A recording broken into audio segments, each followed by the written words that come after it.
कैसे हो? I hope आप अच्छे होंगे।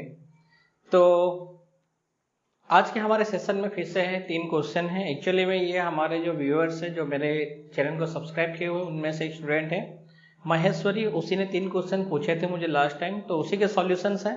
बेसिकली क्वेश्चन जो है वो चैप्टर 1 से रिलेटेड है। तो फिलहाल आपको 2 क्वेश्चन यहाँ ब्लैक बोर्ड में दिख रहा है, एक का मैंने फिगर ड्रॉ किया है, बाकी क्वेश्चन जो है मैं डिस्क्रिप्शन में डाल दूंगा और साथ ही साथ जो क्वेश्चन है तो वो फिगर जो है मैं आपको वीडियो में शो कर दूंगा, ठीक है।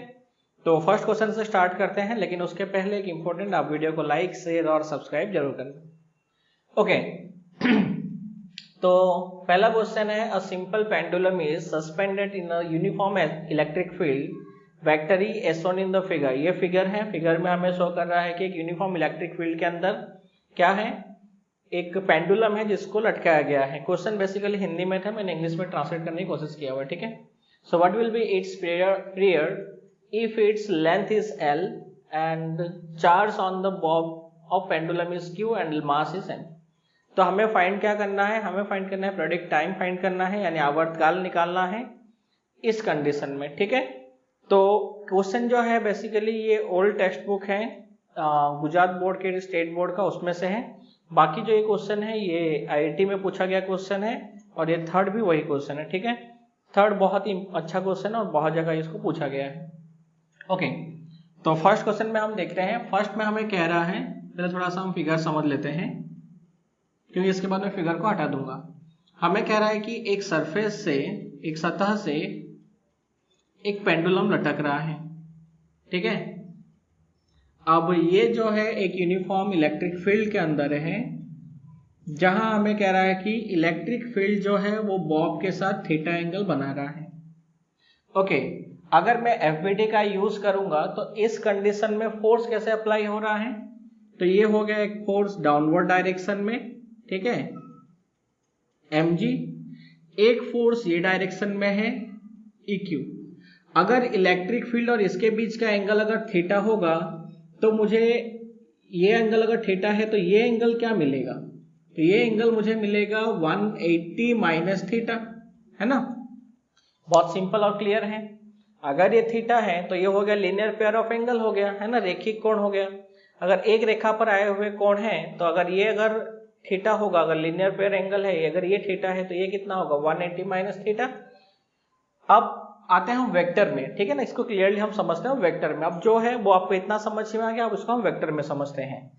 अगर मेरे पास ये एक वेक्टर है सपोज वेक्टर A, ये एक वेक्टर है सपोज वेक्टर B और ये सपोज है थीटा, और मुझे वेक्टर A और वेक्टर B का ऐड करना है, तो हम क्या यूज करेंगे यहाँ पे, पैरेललोग्राम मेथड यूज कर सकते हो, है ना, या ट्रायंगल मेथड यूज कर सकते हो। तो हम सिंपल इसको ऐड करने के लिए हमारा सिंपल सा तरीका क्या होता है, फर्स्ट वेक्टर के हेड में सेकेंड वेक्टर का टेल, और जो रिजल्टेंट वेक्टर होगा हेड टू हेड और टेल टू टेल करना है हमें, है ना, ये 180 माइनस थीटा। तो इसको ऐड करने के लिए मुझे क्या ड्रॉ करना पड़ेगा, ये,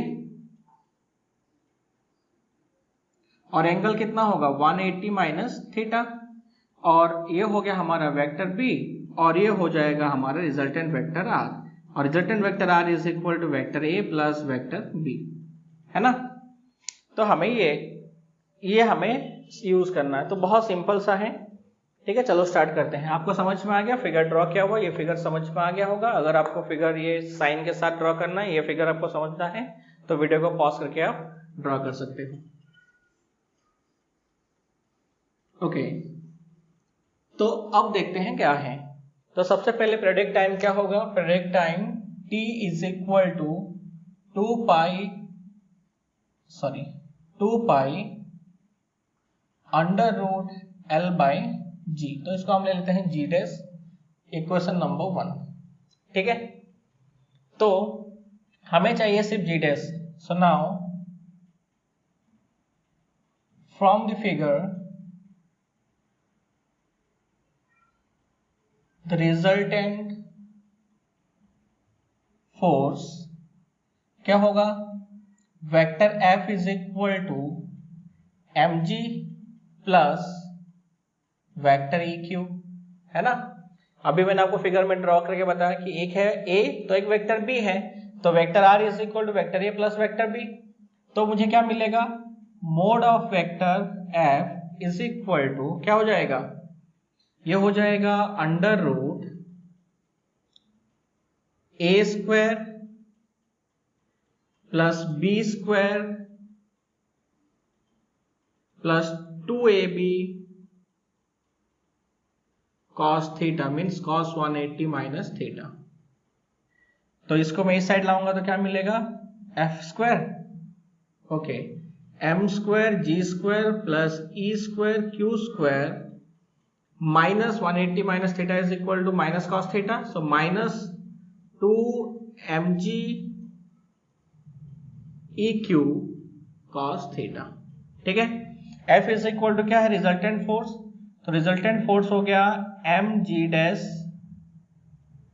means M square G dash square is equal to M square G square plus E square Q square minus 2mg E Q cos theta. तो G dash square is equal to क्या हो गया, ये m को लाके अगर हम divide करेंगे तो ये हो गया G square plus E square Q square upon M square minus 2 cancel 2g E Q upon m into cos theta. तो जी डैश की वैल्यू कितना हो गया, जी डैश की वैल्यू हो गया G square plus E square Q square upon M square minus 2g E Q upon M cos theta power 1/2, equation number 2 हो गया, बस हो गया। Now from equation 1 and equation 2 we get, तो क्या मिलेगा हमें, t is equal to 2 pi under root L upon G dash, ये इफेक्टिव ग्रेविटेशनल एक्सेलरेशन है, तो L upon under root G dash की वैल्यू पुट कर दो, कितना है G square plus E square Q square upon M square minus 2g E Q upon m into cos theta power 1/2। ठीक है, हो गया क्वेश्चन। तो सिंपल सा क्वेश्चन था, खाली हमें यहाँ पे क्या करना था, फोर्स को सही तरह से कैलकुलेट करके हमें वेक्टर का एडिशन करना था। तो मैंने भी वही किया, सिंपल सा मैंने फोर्स कैलकुलेट किया एफबीडी के अकॉर्डिंग, और फिर मैंने क्या किया, वेक्टर एडिशन कर दिया। तो वेक्टर एडिशन करने पे मुझे इजीली सॉल्यूशन मिल गया जी डैश की, और फॉर्मूला होता है T is equal to under root L by G. तो मैंने जी की जगह इफेक्टिव एक्सेलरेशन जी डैश लिया था, तो मुझे मिला 2 under root L by G dash. तो मैंने जी डैश की वैल्यू फाइंड किया और वैल्यू को मैंने यहाँ पे सब्स्टिट्यूट कर दिया, तो आंसर इजीली सॉल्व हो गया। ठीक है, तो वीडियो को पॉज करके आप क्वेश्चन को नोट कर सकते हो, है ना। तो वीडियो को पॉज कर जल्दी से क्वेश्चन को आप नोट कर लो, अगर आपको सॉल्यूशन नोट करना है तो सेकंड क्वेश्चन हमारा है, चलो देखो सेकंड क्वेश्चन बहुत अच्छा है। एक्चुअली मैंने कूलम्ब्स लॉ के टाइम पे मैंने एक सॉल्यूशन तो कराया था कि अगर डाइलेक्ट्रिक अगर है, यानी कि एक मीडियम में, अगर किसी मीडियम में अगर चार्ज पार्टिकल है तो ऐसे कंडीशन में फोर्स कितना होगा, लेकिन वहां से मेरे एक चीज छूट गया था कि सपोज करो कि दो चार्ज के बीच में अगर पूरा का पूरा अगर मीडियम अगर डाइलेक्ट्रिक से नहीं भरा हुआ है, इसमें कुछ पार्ट ही अगर उसमें डाइलेक्ट्रिक है, तो ऐसे कंडीशन में क्या होगा, है ना। तो क्वेश्चन कुछ उसी के ऊपर है, तो हम पहले वो देखेंगे, उसके बाद हम क्वेश्चन को सॉल्व करेंगे।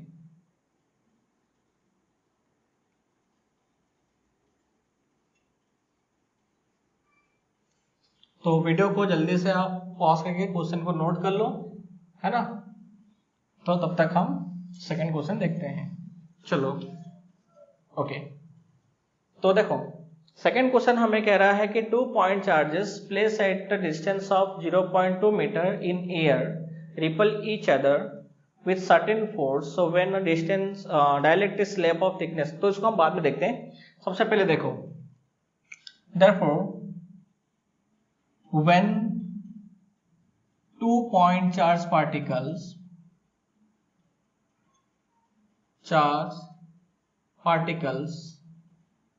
are placed in air, the force between them is कितना होगा, F is equal to 1 upon 4 pi epsilon naught Q1 Q2 upon R square, equation number 1। वहां पे डिस्टेंस क्या है, दो चार्ज के बीच का डिस्टेंस है R, ठीक है। यानी कि कंडीशन कुछ ऐसा है, ये हो गया Q1, ये हो गया Q2 और ये हो गया distance R। Therefore, if this arrangement is in medium, then अगर ये अरेंजमेंट एक मीडियम में होगा तो हमें क्या मिलेगा, तो F is equal to 1 upon 4 pi epsilon into Q1 Q2 upon R square, where epsilon is permittivity of medium, है ना, जिसको हम लिख सकते हैं F is equal to 1 upon 4 pi epsilon कितना होगा, not into K Q1 Q2 upon R square, equation number 2। कैसे आया ये, तो epsilon upon epsilon not is equal to epsilon R is equal to के, ये मैंने सॉल्यूशन करवाया था। अगर सपोज करो कि दोनों फोर्सेस की मैग्नीट्यूड अगर इक्वल है तो मुझे क्या मिलेगा, मुझे मिलेगा Q1 Q2 upon R square into 1 upon 4 pi epsilon not is equal to 1 upon 4 pi epsilon not into K Q1 Q2 by R square, यही होगा, है ना। ओके, अब आगे, तो ऐसे कंडीशन में हमें क्या हो रहा, क्या मिल रहा है कि जो फोर्स होता है वो k टाइम होता है। तो सपोज करो कि ये जो डिस्टेंस है वो k डाइलेक्ट्रिक के आने की वजह से सपोज करो कितना हो गया है, हम ले लेते हैं इसको x, ठीक है। और x डिस्टेंस पे जो फोर्स का मैग्नीट्यूड है वो कैसा है, वो सेम है, ठीक है ना। याद रखना है हमें कि अगर मैं उतना ही डिस्टेंस रखूंगा तो फोर्स सेम तो आएगा नहीं कोई कंडीशन में, क्लियर है, क्योंकि अगर डिस्टेंस सेम है और डाइलेक्ट्रिक रखा है तो स्पेस यानी कि एयर और डाइलेक्ट्रिक मीडियम में दोनों में तो फोर्स सेम होगा नहीं। तो हमने कहा कि वो इफेक्टिव डिस्टेंस जब x होगा तो x इफेक्टिव डिस्टेंस में क्या होगा कि जो उन दोनों के बीच का फोर्स होगा ना, किसके बीच का, वो जो एयर में रखा है और जब मीडियम में रखा है तो फोर्स जो है वो सेम है। तो सपोज करो कि ये है, तो x डिस्टेंस पर फोर्स सेम है, तो हमें क्या मिल रहा है, तो देख लेते हैं। तो हमें मिल रहा है 1 upon R square is equal to 1 upon K x square, ये मिल रहा है ना। यानी K x square is equal to कितना है, तो इज इक्वल टू है R स्क्वायर। यानी जो इफेक्टिव डिस्टेंस होना चाहिए डाइलेक्ट्रिक के बाद वो हमें एक्चुअली में मिल रहा है कितना, अंडर रूट के एक्स, ये इफेक्टिव डिस्टेंस की वैल्यू है, कितनी है, अंडर रूट के एक्स है, ठीक है ना। या फिर मैं कह सकता हूं x is equal to under root K into R होगा, तो under root K into R distance पे जो है दोनों का फोर्सेस जो होगा वो इक्वल होगा। यानी इफेक्टिव डिस्टेंस हमें मिल रहा है under root K into are या under root K into x, ऐसे कंडीशन में हमें इफेक्टिव वैल्यू मिल रहा है, ठीक है। ओके, तो अब सपोज करो कि ये चीज जो है ये पूरा ना होके ये सपोज Q1, ये सपोज Q2, अब ये जो पूरा मीडियम है वो नहीं है। अब सपोज हमने कहा कि सिर्फ इतना सा ही है, ये ही है जो क्या है, एक डाइलेक्ट्रिक मीडियम है। तो अब कितना है इफेक्टिव डिस्टेंस, तो देयरफॉर द इफेक्टिव डिस्टेंस देखो कितना है, तो इफेक्टिव डिस्टेंस हो गया सपोज d, तो d है सबसे पहला है r डैश, कौन सा, जो वैक्यूम है, प्लस कितना है जो डाइलेक्ट्रिक वाला है, तो इसको मैं ले लेता हूं r डबल डैश। अगर सपोज कि इसकी थिकनेस ले लेते हैं हम थिकनेस t। तो ऐसे कंडीशन में हमें क्या मिलेगा, r' जो है वो एयर में है, यानी कि फ्री स्पेस का जो डिस्टेंस वो कितना है, वो सपोज के डिस्टेंस अगर r था तो फ्री स्पेस का डिस्टेंस हो गया r माइनस टी प्लस कितना है, तो इफेक्टिव डिस्टेंस, डाइलेक्ट्रिक का इफेक्टिव डिस्टेंस कितना है, अंडर रूट के, तो under root K into T, है ना। तो हमारा इफेक्टिव डिस्टेंस कितना मिल रहा है, r minus T plus under root K into T. तो ये हमारा क्या हो गया, ये हो गया इफेक्टिव डिस्टेंस की फॉर्मूला हो गया। तो आप जल्दी से वीडियो को थोड़ा पॉज करके आप अगर इस फॉर्मूला को आपको नोट डाउन करना है जल्दी से आप इसे नोट डाउन कर सकते हैं, उसके बाद हम क्वेश्चन सिंपली सॉल्व कर लेंगे। ओके, तो हो गया, तो इसको हम मिटा देते हैं ना, आपने नोट कर लिया होगा।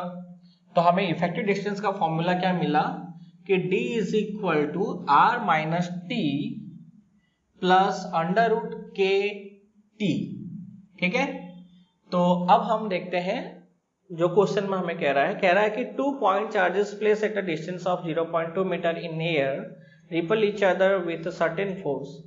तो सपोज कि पॉइंट चार्ज है, एयर में रखा हुआ है, तो फोर्स कितना होगा, तो F इज इक्वल टू हो गया, एयर में है तो हम FA लेते हैं, K means 1/4 pi epsilon 0 into Q1 Q2 upon कितना है, तो इंटू Q1 Q2 अपॉन हम ले लेते हैं r², डिस्टेंस सपोज r है। ये क्वेश्चन है हमारा, क्वेश्चन टाइप का है।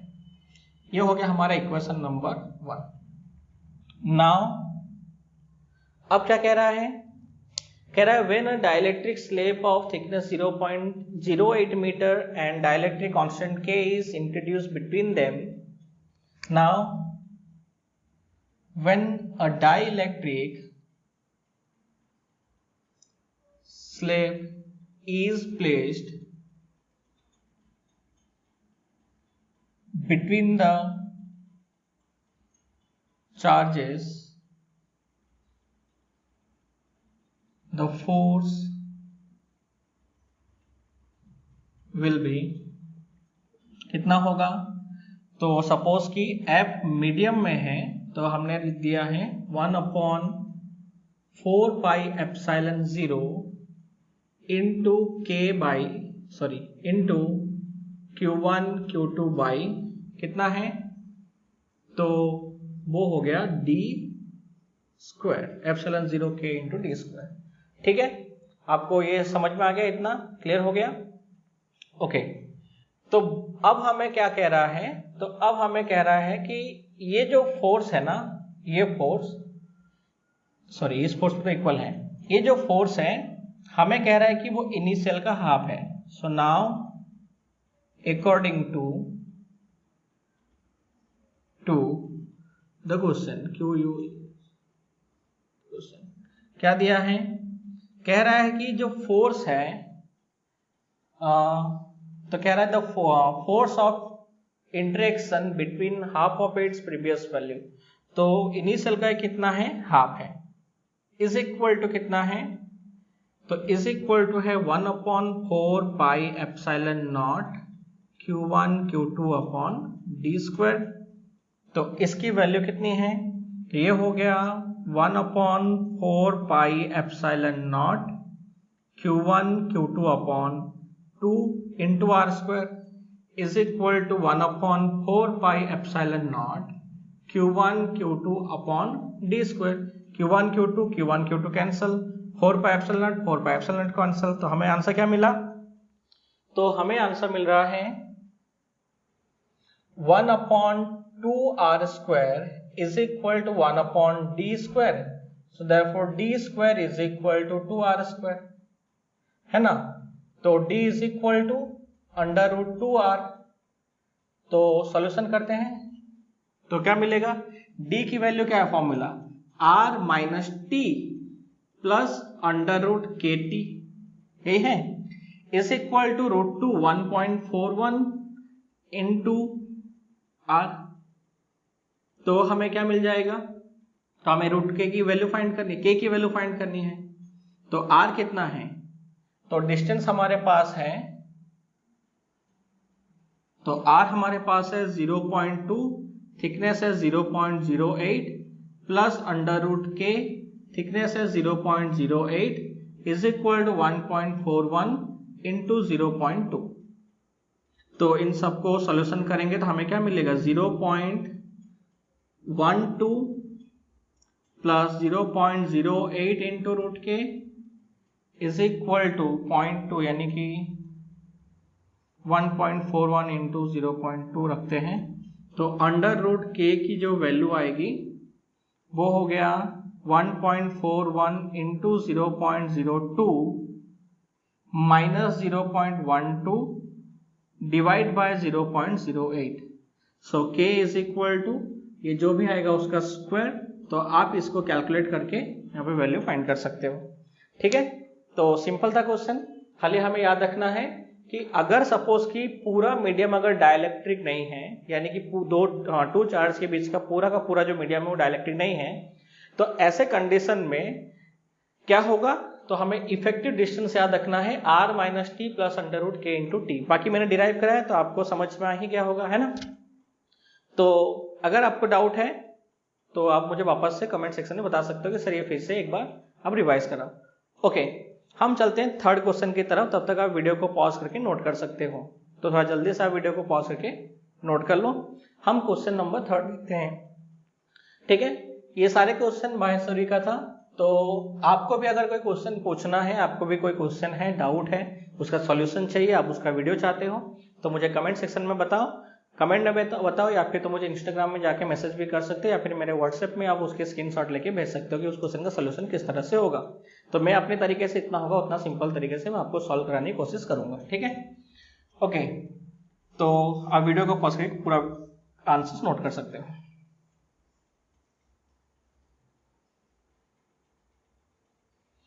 तो अब हम चलते हैं नेक्स्ट क्वेश्चन की तरफ। तो नेक्स्ट क्वेश्चन के लिए मैं थोड़ा हेल्प लूंगा मोबाइल फोन का क्वेश्चन देखने के लिए, क्योंकि क्वेश्चन काफी बड़ा है, फिगर के साथ में है।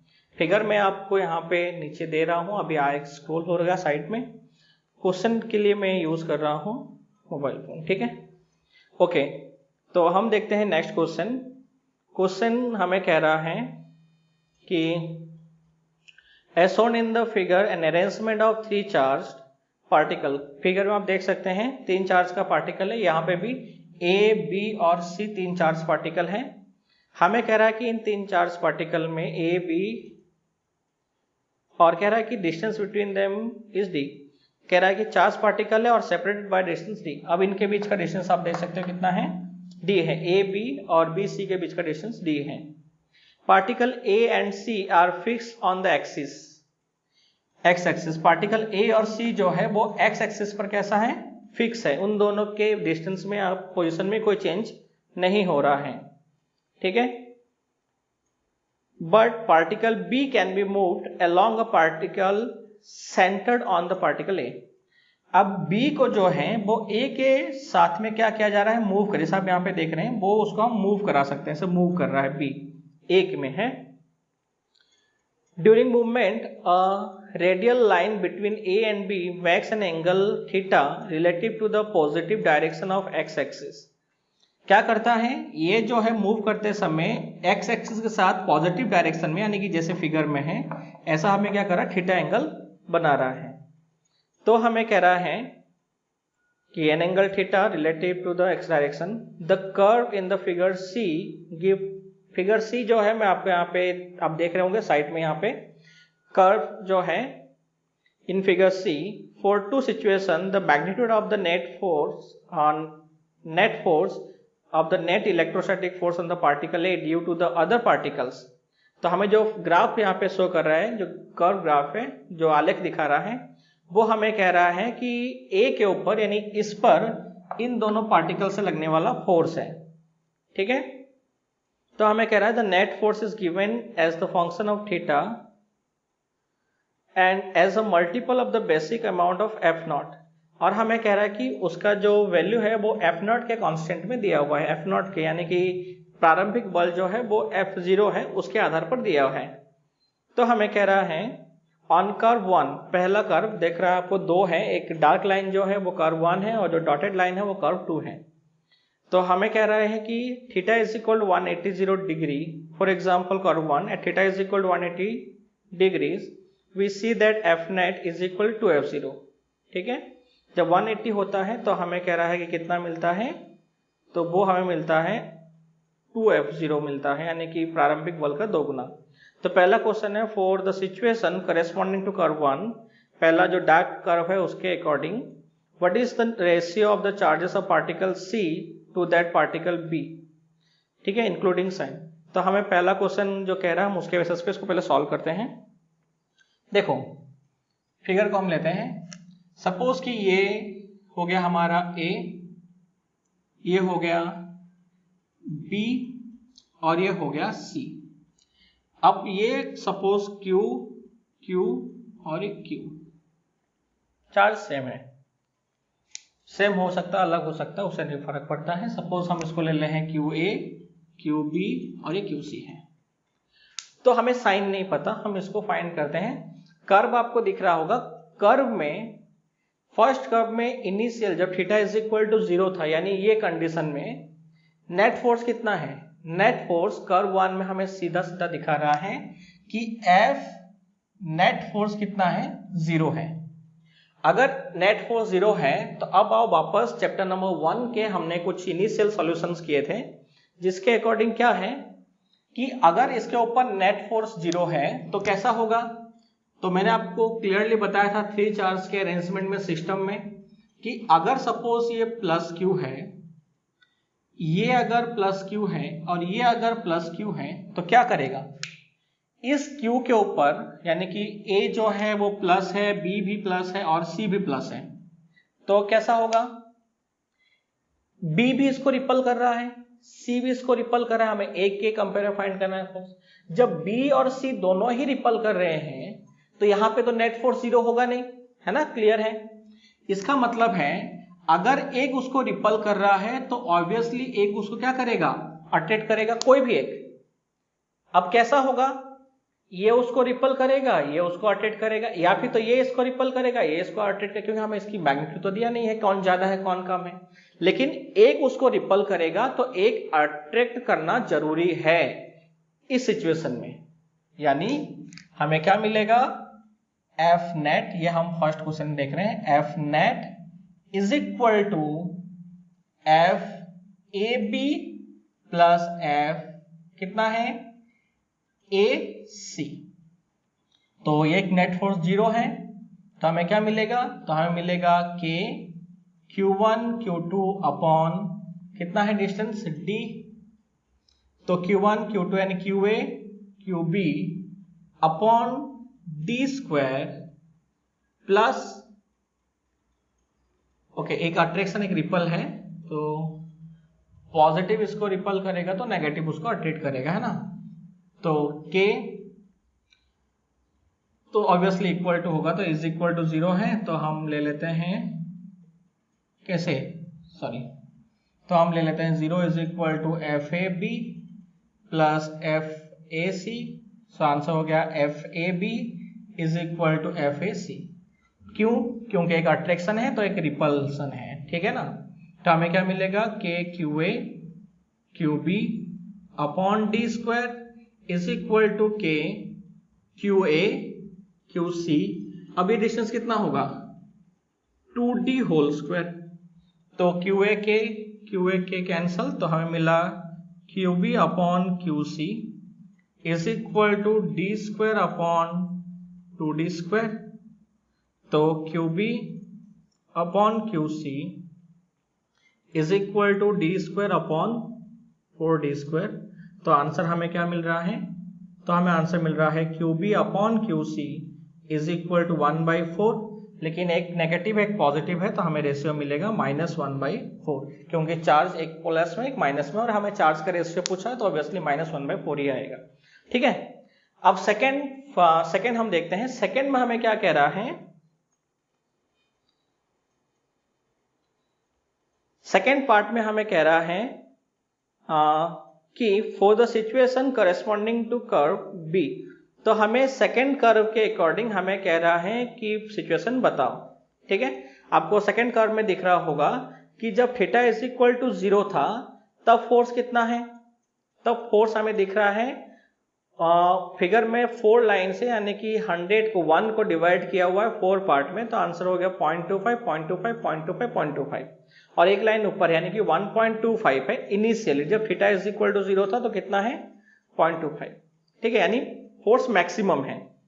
और फिर बाद में यानी theta is equal to 180 degree पर फोर्स कितना है, तो 1 2 3 यानी 0.75, यानी फोर्स कितना है मिनिमम है ना। तो हमें कह रहा है कि इस सिचुएशन के लिए उसके चार्ज का रेशियो फाइंड करो और बताओ। तो देखो, तो ये हो गया आपका, चलो समझ में आ गया आपको ना, सिंपल था। सेकंड हमें कह रहा है कि एफ नेट फोर्स जो है वो इनिशियल फोर्स का 1.25 टाइम है, यानी कि जो इनिशियल फोर्स है F0 उससे कितना अधिक है, 0.25 गुना अधिक है, ठीक है, इतना अधिक है। और फोर्स कितना है, तो 1.25 जो फोर्स लग रहा है। अब देखो चार्ज कैसा होगा, अब फोर्स इस बार मैक्सिमम है फोर्स, यानी ये इसको इधर भगा रहा है, ये भी इसको इधर भगा रहा है, यानी इस चार्ज को या तो दोनों रिपल कर रहे हैं या तो दोनों अट्रैक्ट कर रहे हैं, यानी कि या तो दोनों पॉजिटिव है या फिर तो दोनों कैसा है, नेगेटिव है। समझ में आ गया ना आपको। अब यही एक सिचुएशन, यही एक कंडीशन बनता है कि जिसमें क्या होगा, जिसमें होगा ये कि जो नेट फोर्स होगा ना वो मैक्सिमम होगा। समझ में आ गया ना आपको। तो नेट फोर्स क्या होगा, मैक्सिमम होगा। समझ में आ गया। तो ये मैक्सिमम फोर्सेस है। तो हमें मिल रहा है 1.25 F0 इज इक्वल टू कितना है, K QA QB अपॉन कितना है, तो अगर मैं इसको 0 पे है तो यही कंडीशन होगा, तो आंसर कितना होगा d² प्लस कितना है K QA QC अपॉन कितना है 4d², क्योंकि डिस्टेंस 2d है।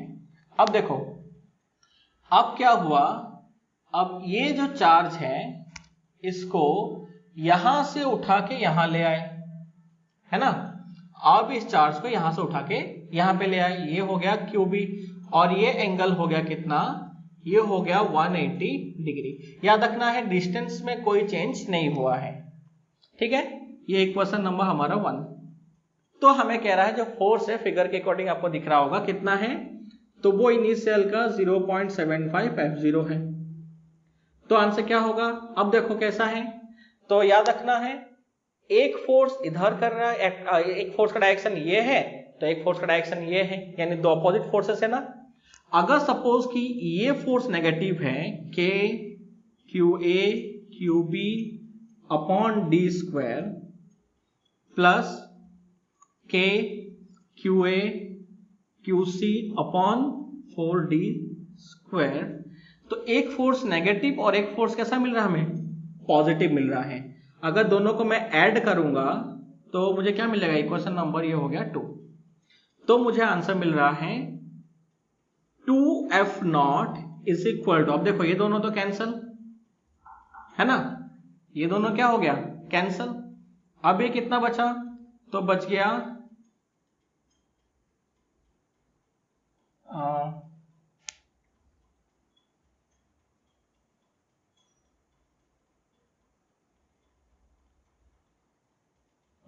तो कितना बचा, ये C से प्लस करेंगे तो कितना बचा, K Q 2K QA QC upon 4d², ठीक है। तो इसमें से हम निकाल सकते हैं, हमें QC की वैल्यू यहां से आराम से मिल जाएगा। तो QC हो गया 2 से 2 कैंसिल, तो हो गया 4F0 d² upon QA into K।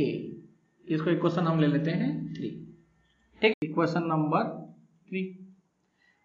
अगर सपोज करो कि अगर ये जो रिवर्स कर रहे हैं हम, ये कंडीशन में हम क्या कर सकते हैं, ये फोर्स को भी हम नेगेटिव ले सकते हैं और ये फोर्स को पॉजिटिव लेंगे, तो ये किस में आएगा, माइनस में आएगा, ग्राफ के ऑपोजिट डायरेक्शन में। तो ऐसे कंडीशन में क्या होगा, तो ऐसे कंडीशन में हो जाएगा, अगर मैं अपोजिट डायरेक्शन में लूँ 180 डिग्री को, तो ऐसे कंडीशन में क्या होगा, ये दोनों हो गए कैंसल, तो मुझे नेट फोर्स कितना मिला, तो अब मुझे नेट फोर्स मिलेगा, ये जगह कम होने से मैं एक ही में सॉल्व कर दे रहा हूँ, डाउट होगा तो आप जरूर मुझे पूछ सकते हैं। तो ये हो गया 0.5 F not is equal to 2K QA QB upon D square, यानी आंसर कितना मिल रहा है, तो आंसर हो जाएगा हमारा QB इज इक्वल टू कितना है, F not D square upon 0.5 है तो कितना होगा 4K QA, इक्वेशन नंबर 4।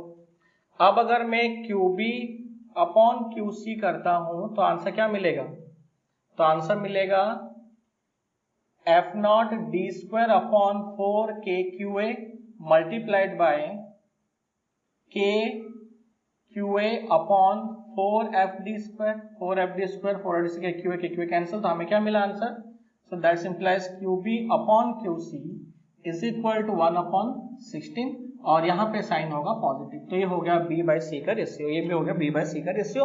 और इस बार दोनों प्लस क्यों है, क्योंकि या तो दोनों चार्ज पॉजिटिव है या दोनों चार्ज नेगेटिव है, क्योंकि तभी हमें फोर्स कैसा मिलेगा, मैक्सिमम मिलेगा। ठीक है, तो आपको समझ में आ गया दोनों, तो बहुत सिंपल सॉल्यूशन थे, खाली हमें यहाँ पे फोर्स की वैल्यू और उनके पोजीशन ग्राफ के अकॉर्डिंग सॉल्व करना था। अगर कोई भी अभी भी कोई डाउट है तो आप मुझे कमेंट में पूछ सकते हो क्वेश्चन में क्या डाउट है, मैं नेक्स्ट वीडियो बनाने की कोशिश करूंगा। ठीक है, ओके, तो जल्दी से इसे आप नोट करना है तो वीडियो को पॉज करके नोट कर लो। हम एक डेरिवेशन देखते हैं चैप्टर नंबर 2 का, जो हमारा कल क्वेश्चन हमने सॉल्व किया था। तो लास्ट हमने थ्योरी में देखा था इसके अंदर कि इलेक्ट्रिक पोटेंशियल एनर्जी क्या होगा, है ना। चलो इसके लिए हम अलग से वीडियो ही करेंगे, आप इसी को नोट कर लो और वीडियो को एंजॉय करो। अगर कोई डाउट है तो आप मुझे कमेंट सेक्शन में या मेरे व्हाट्सएप पे आप मुझे स्क्रीनशॉट लेके भेजो या क्वेश्चन लिख के सेंड कर दो। अगर अच्छा होगा अगर आप किसी पेपर के ऊपर क्वेश्चन को लिख के आप उसका स्क्रीनशॉट भेजो, तो क्योंकि कई बार उसके पावर में इन सब में टाइप करने में प्रॉब्लम होता है। तो ऐसे अच्छे क्वेश्चन देने के लिए महेश्वरी को थैंक यू, और बाकी लोग भी आप भी ऐसे क्वेश्चन आप हमें पूछ सकते हैं। ठीक है, वीडियो को एंजॉय करने के लिए थैंक यू वेरी मच।